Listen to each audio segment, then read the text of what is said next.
Have you ever needed to mount something somewhere, but you didn't have access to the back side of it to put a nut on it, and you can very easily drill a hole in it, but then what? Hey, that's where this nut rivet tool comes into play. This thing is super simple to use. All you need to do is have the nut rivet tool loaded up, insert it into the hole, and close the legs, and then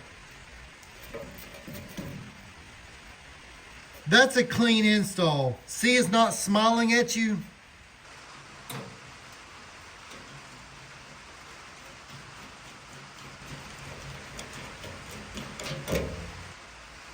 And just like that, you now have a place to mount that component.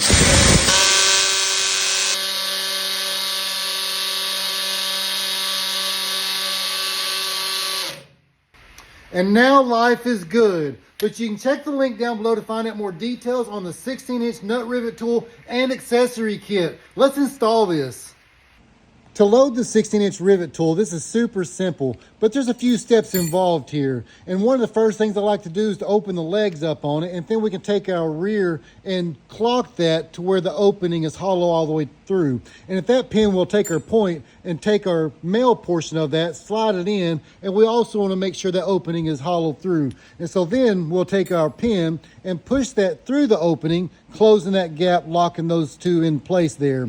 So at that point, you'll take your cap, screw that onto the top side of it. So now you have the tool loaded, and at this point, you actually have a tool with an innie and an outie here that you can use to press the pin out or to lock the cap in place here. So this right here is a pretty comprehensive tool, and at that point, with the legs opened up, you can then thread the nutsert on, and you are ready to insert. And once you clamp it, it'll actually squeeze that in. So quick demonstration of that happening.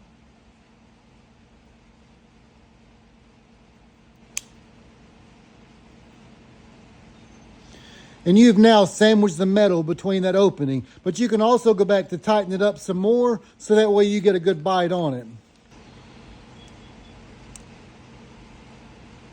Fully seated. No smile. So when you get your nut rivet toolkit, it'll actually include several of the nut rivetees as well as the different dies in a nice carrying case with a spare pin. So the nut rivet tools, the dies, will match the numbers on the nut rivetees. And this right here is one solid tool, but you can check the link down below to find out more details on them. But when you look at the nut rivets, hey, you're talking from an M3, M4, 5, 6, 8, and a 10, a 5/16, 3/8, and a 1/2 inch, and then you got the 632, 832, 1024, quarter 20, 1032. So you're talking a 300-piece kit here, all in one carrying case. This right here is a nut rivet tool kit. Hey, this is one that you don't want to miss out on. Super nice tool kit here.